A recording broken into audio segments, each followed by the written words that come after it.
अस्सलाम वालेकुम जी, मैं नुमान मलिक हूं और आप देख रहे हैं मेरे यूट्यूब चैनल। मेरे साथ सिद्दीक चांद साहब मौजूद हैं। दो तीन अहम डेवलपमेंट्स हैं जिन पे हम बात करेंगे। एक तो आज लतीफ़ खोसा साहब ने खुशखबरी दी है इमरान खान साहब के हवाले से कि 10 तारीख को खुशखबरी होगी और इमरान खान ईद जो है वो अपने घर करेंगे। इसमें कितनी सच्चाई है? दूसरा जो आज की सबसे बड़ी खबर थी वो थी ब्रीफिंग के हवाले से, जहां पे पीटीआई और तहरीक तहफ़्फ़ुज़ ऐन पाकिस्तान ने शिरकत नहीं की।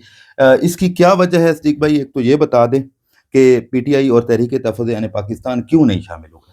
देखिए, उसकी वजह बिल्कुल समझ आने वाली है। पहली तो तहरीक तहफ़्फ़ुज़ यानी पाकिस्तान और तहरीक इंसाफ ने कहा कि आपने वज़ीर-ए-आज़म ऑफ़िस, वज़ीर-ए-आज़म हाउस में ये ब्रीफिंग लिखी हुई है, हम आपको उस घर, उस दफ़्तर का लेजिटिमाइज़ मकीन नहीं समझते। ठीक है। आप घुसपैठी हैं, आपको अवाम ने मुसर्रत किया, आप हुँ, इस इमारत में बैठना जो है वो डिज़र्व ही नहीं हुँ, करते थे। आप तो काबिज़ हैं यहाँ पे, तो हम ठीक। आपको मानते नहीं हैं।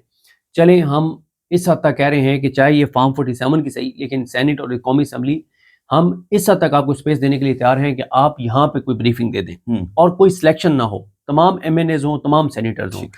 और उसमें भी जो बार-बार तहरीक तहफ़्फ़ुज़ ने पाकिस्तान हुकूमत को कह रही है कि तुम जैसे-तैसे हो, तुम फॉर्म 47 के हो, ये असेंबली फॉर्म 47 की है, लेकिन फिर भी तुम्हें हम रास्ता देते हैं। हुँ, क्योंकि जगज़ई साहब ने एक तकरीर में कहा कि हमें पता है कि आप बहुत मुश्किल में फँस गए हैं पीस बोर्ड में जाके। आगे अगर ट्रंप आपको कहता है कि फ़ौजें भेजें, हुँ, आपके पास कोई और ऑप्शन नहीं उसकी बात मानने के अलावा, आओ हम तुम्हें रास्ता देते हैं, आओ। हुँ, आओ हम तुम्हें रास्ता देते हैं, असेंबली में ले आओ मामले को, हम तुम्हें रास्ता निकाल के देते हैं। देखिए, इसलिए वो नहीं गए। दूसरा जो उनके लिए मसला था वो ये था कि तहरीक तहफ़्फ़ुज़ ने पाकिस्तान तहरीक इंसाफ को कहा, तहरीक तहफ़्फ़ुज़ ने पाकिस्तान ने कि आप पहले फ़ैसला कर लें। उस पे तहरीक इंसाफ ने दुरुस्त फ़ैसला किया। उन्होंने कहा कि इमरान खान की सेहत के हवाले से जो खबरें आ रही हैं, इमरान खान की बहनों को नहीं मिलने दिया जा रहा, ज़ाती मुआलजीन को नहीं मिलने दिया जा रहा, प्रॉपर उसका ट्रीटमेंट नहीं हो रहा, हुँ, तो हम कैसे उस हुकूमत के साथ ताउन करें जो इमरान खान की बहनों से मुलाकात उनकी नहीं कराते, बुशरा बीबी साहिबा की उनकी फैमिली से मुलाकात नहीं कराते, इमरान खान का प्रॉपर इलाज नहीं कराते, हुँ, उनके केसेज़ नहीं लगने देते। तो इसलिए हम इस हुकूमत के साथ कैसे बैठ सकते हैं। हुँ, इसके अलावा जो उनका मौक़िफ़ था वो बिल्कुल दुरुस्त था कि आप पीस बोर्ड में गए, हुँ, आपने किसी को एतमाद में नहीं लिया, किसी को नहीं पता था। अमेरिका से हमें पता चला कि आप पीस बोर्ड में चले गए।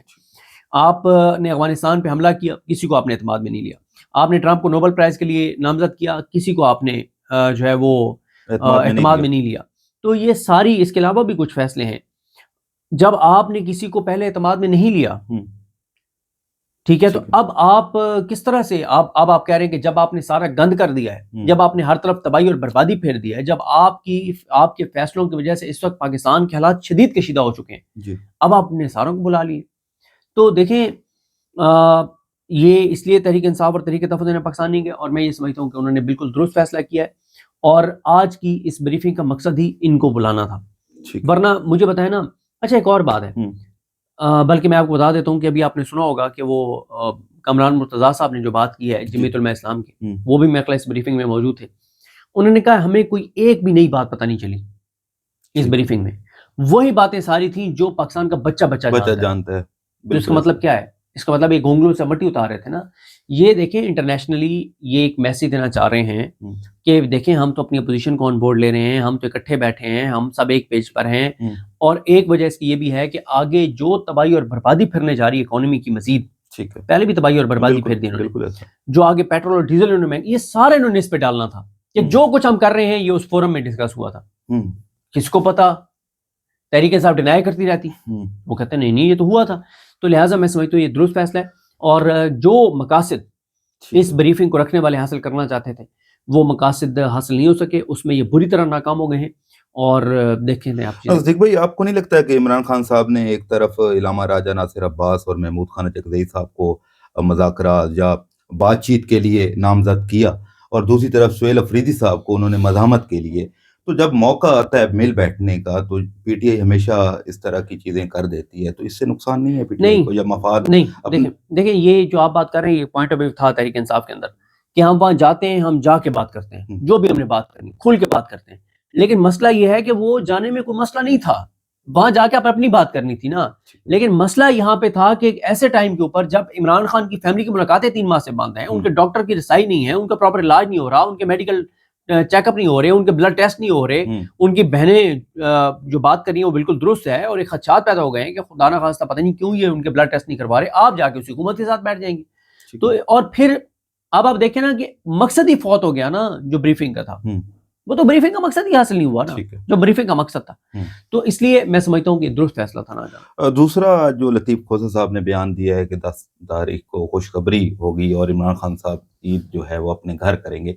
ये बातें पिछले कुछ दिनों से शहर इक़्तिदार में गर्दिश कर रही हैं और लग ऐसे ही रहा है, तो इसमें आप क्या जानते हैं, क्या कहते देखिए, हैं? इस पे मैं फैसल अब्बास खान साहब के साथ बड़ी तफ़सील से बात कर चुका हूँ, आपके ठीक है, दोस्त हैं, ठीक है, आपके उस्ताद भी हैं। ठीक है। तो उनके साथ मैं बड़ी तफ़सील से बात कर चुका हूँ कि ये केसेस जो हैं ये क्यों लगाए गए हैं। हुँ, मैंने बहुत तफ़सील से बताया है कि कौन-कौन सा केस जो है वो लगा है, क्यों लगा है, खान कितने केसों में अंदर है, इसमें मैं बात कर चुका हूँ। मुख्तसर आपको बता देता हुँ, हूँ कि ये सारी ट्रैक की बत्ती है। ठीक है। खान साहब को ये जो इन्होंने केसेस लगाए हैं, ये हुँ, दाना डाला है तहरीक इंसाफ को। तहरीक इंसाफ से 2 चीज़ें माँगी जा रही हैं। हुँ, एक कहा जा रहा है कि हम जो भी पॉलिसी हम लाना चाह रहे हैं हुँ, खलीजी ममालिक के हवाले से, उस पे हमें सपोर्ट करें ठीक है। और अफ़गानिस्तान के ऊपर हमें सपोर्ट करें। आप ये 2 चीज़ें कर दें, हम खान को रिहा कर देते हैं। ये 2 तहरीक इंसाफ को ऑफ़र्स दी गई हैं। ठीक है। पहली, खलीजी ममालिक के हवाले से हुँ, हम जो भी हम फैसला फैसला करते हैं, करें। क्योंकि देखें सेनेट में एक ये करारदाद लाना चाह रहे थे, हुँ, जिस करारदाद में ये सऊदी अरब पे हमलों की मज़म्मत करना हुँ, चाह रहे थे हुँ, यकतरफ़ा तौर पे। ईरान के साथ जो हुआ उस पे अमेरिका और इसराइल का नाम नहीं था, ठीक है। जबकि मज़म्मत थी जो ईरान हमले कर रहा है अमरीकी मफादात पे, असासों पे, ठीक है। सफारतखानों पे खलीजी हुँ, ममालिक में। मेरी खबर ये है कि एक तहरीक इंसाफ से रिलेटेड एक शख्सियत जो है, हुँ, उनको उस मीटिंग में बुलाया गया कि हम मुश्तरका एक करारदाद पास करना चाहते हैं, आपके हुँ, भी हमें वोट चाहिए, ठीक है। तो आपकी भी सपोर्ट चाहिए।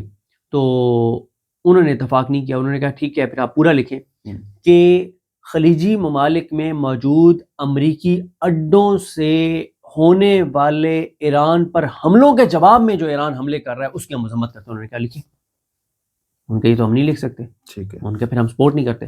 फिर उस दिन तो वो नहीं आई थी हुँ। मुश्तरका करारदाद में। दूसरा ब्रीफिंग में आज मौलाना साहब भी शामिल हुए हैं, जो बहुत सारी बातें इस पे भी हो रही हैं कि शायद उनकी जो सियासत है अब जो रही थी वो ख़त्म हो गई है। तो क्या उनका शामिल होना ठीक था? देखिए, मौलाना साहब का एक पॉइंट ऑफ व्यू है और वो ये है कि हमें जो भी बात करनी है वहाँ जाके करें। ठीक। लेकिन मेरी इत्तला ये है कि मौलाना फजल रहमान साहब को एक मैसेज दे दिया गया हुँ, है। जमीयत उलमा इस्लाम के एक बलूचिस्तान से उम्मीदवार जीते हुए थे, एमएनए थे, 2 साल से वो एमएनए थे। अभी उनका सुप्रीम कोर्ट ने उनको फारिग कर दिया है और उस्मान काकड़ हैं जो अभी सुप्रीम कोर्ट ने जिनको विनिंग वो अनाउंस किया है, जिस पे सलमान राजा साहब ने ट्वीट भी किया था। उस्मान खटक हैं या उस्मान काकड़ हुँ, हैं? खुशहाल खुशहाल काकड़ या जो भी नाम है ठीक है। यार, ज़रा देखिएगा ये। हुँ, अभी जिनको सुप्रीम कोर्ट ने बलूचिस्तान से सुप्रीम कोर्ट का एक फैसला है, सलमान राजा साहब ने ट्वीट भी किया हुँ, था। तो खुशहाल शायद उनका नाम है। हुँ, उनको जो वो उस्मान साहब के बेटे हैं खुशहाल, तो उनको जो सुप्रीम कोर्ट ने जेयूएफ की सीट फॉर्म 47 की वापस लेकर और दी है वो खुशहाल साहब को, हुँ, जिनके वालिद पहले रज़ी साहब के साथ थे।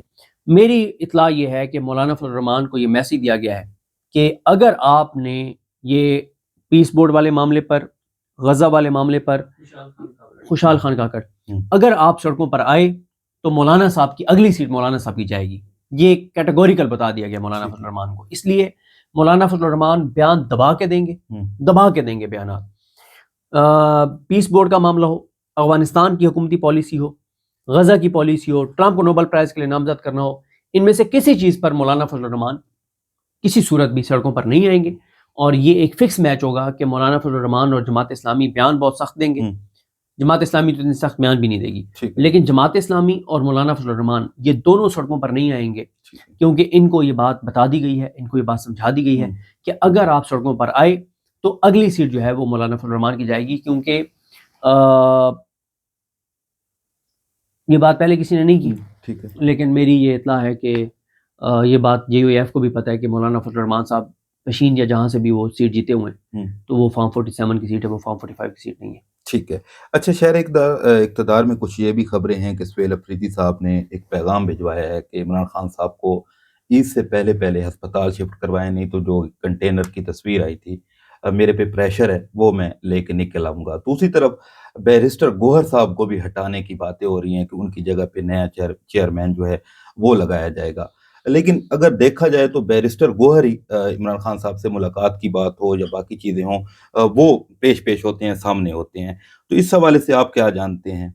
देखिए, गौहर साहब वाले मामले का मुझे नहीं पता। हुँ, जो आपने पहली बात की, वो मुझे नहीं पता कि किसी को पैगाम पहुँचाया या नहीं पहुँचाया, लेकिन ये मेरे पास खबर है कि सोहेल अफरीदी साहब ने ईद के बाद के लिए तैयारियाँ शुरू कर दी हैं। स्ट्रीट मूवमेंट की दोबारा उसको जहाँ पे छोड़ा था, वहाँ से उसको स्टार्ट कर रहे हैं। ठीक है। और ये बात दुरुस्त है कि सोहेल अफरीदी ने ये मैसेज दे दिया है कि एनफ इज़ एनफ, टाइम हमारे पास अब ज़्यादा नहीं है, हुँ, और ईद के बाद वो दोबारा सड़कों पे आ रहे हैं।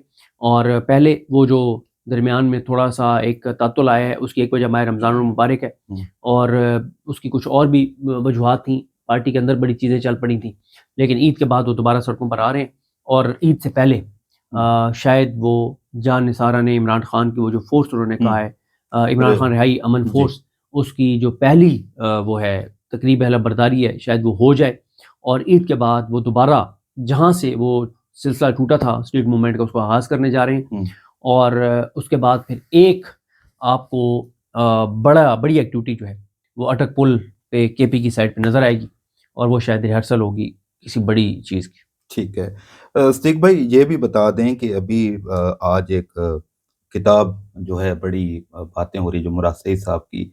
कुछ लोग कह रहे हैं कि ये किताब अभी नहीं आनी चाहिए थी क्योंकि पहले भी आपको पता है कि इमरान खान साहब की जो सेहत को लेके बड़ी खामोशी छाई हुई है और इस मौके पे इस किताब का आना शायद इमरान खान साहब के जो मामलात हैं, चीज़ें हैं, उससे नज़र हटाना है। तो इस हवाले से आप क्या कहते हैं? नहीं, मेरा नहीं ख्याल ऐसा है, और इस पे मेरा पॉइंट ऑफ व्यू बड़ा क्लियर है कि इस किताब का इमरान खान साहब की सेहत से तवज्जो हटाने कैसे कोई ताल्लुक नहीं है, क्योंकि इस पे भी मैं पहले एक वीडियो में बात बड़ी तफसील से कर चुका हूँ, तो मेरा ख्याल है वो सुनने वालों के लिए रिपीटिशन होगी। तो लेकिन मुख्तसर यही है कि इसका कोई ताल्लुक नहीं है इमरान खान की सेहत से तवज्जो तो हटाने से। अभी जो मामलात हैं इज़राइल और ये अमेरिका की जो ईरान के साथ जंग है, किस तरफ हालात जाएँगे? महँगाई बढ़ेगी, वो तो पाकिस्तान। देखें, महँगाई इसलिए बढ़ेगी, पेट्रोल और डीज़ल अगर आलमी मार्केट हुँ, की कीमतों के मुताबिक, मिसाल दे रहा हूँ कि अगर ₹20 बढ़ने हैं तो ये हुकूमत 40 बढ़ाएगी, ठीक है। क्योंकि इस हुकूमत का हाथ रोकने वाला कोई नहीं है। हुँ, इनके सामने कोई रुकावट नहीं है, इनके हुँ, सामने कोई अपोज़िशन नहीं है। ये हुकूमत इस क्राइसिस को भी अपॉर्च्युनिटी के तौर पे इस्तेमाल करेगी। अगर ₹20 बढ़ाने हैं तो ये ₹40 बढ़ाएँगे, क्योंकि ठीक कोई है। हाथ रोकने वाला नहीं है ना, कोई पूछने वाला नहीं है। हुँ, अदालतें नहीं हैं, अपोज़िशन नहीं है, कोई सामने रुकावट नहीं है। तो ये इसमें भी लोगों को चूना लगा जाएँगे। आप देखिएगा, इतना इंटरनेशनल मार्केट में नहीं बढ़ा जितना ये बढ़ाएँगे। ठीक है। मेरा आखिरी सवाल है, आज एक डॉक्यूमेंट्री आई है जो काज़ी फ़ायज़ ईसा साहब के हवाले से। आप क्योंकि कोर्ट में रहते हैं, ज़्यादा उनको कवर करते हैं। किस जज का दौर ने या किस जज ने जमहूरियत को ज़्यादा नुकसान पहुँचाया और काज़ी फ़ायज़ ईसा के हवाले से आप क्या कहते हैं? देखें यार, इस पे ये एक बड़ा लंबा एक मौज़ू है, लेकिन मुख़्तसर अगर। मुख्तसर जी, बता दूँ आपको जी, कि जो हमने देखा है, जी, जो हमने सुना है, काज़ी फ़ाइज़ ईसा पाकिस्तान की तारीख़ का सबसे मकरूह, नीच, गलीज़ और गंदा किरदार था, और गंदा किरदार है। इस जैसा घटिया और नीच किरदार शायद ही कोई आए। हाँ, जो इनके बाद कुछ लोग बैठे हुए हैं, वो भी कोशिश पूरी कर रहे हैं इनको टफ़ टाइम देने की। चलें। बहुत शुक्रिया आपका, सिद्दीक़ साहब हमारे साथ मौजूद थे। वीडियो अच्छी लगी हो तो लाइक, सब्सक्राइब कर दें और कोई भी कमेंट करना चाहते हैं ज़रूर करें। अल्लाह हाफ़िज़।